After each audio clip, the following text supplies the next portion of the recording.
ஆம்பிள்ளையா பிறக்க கூடாது.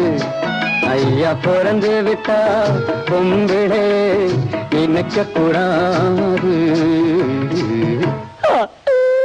பிறந்தாலும் ஆம்பிள்ளையா பிறக்க கூடாது.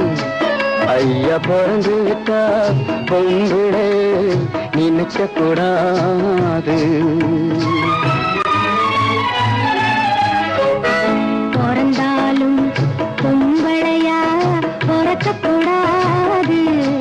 ஐயா பிறந்து விட்டா ஆம்பளைய நினைக்க கூடாது. ஆம்பிள்ளை எல்லாம் பொம்பிளை போலே மாறவும் கூடாது. கண்ணாடும் ஆட்டத்தை கண்டு நோட்டத்தை கொண்டு பாடவும்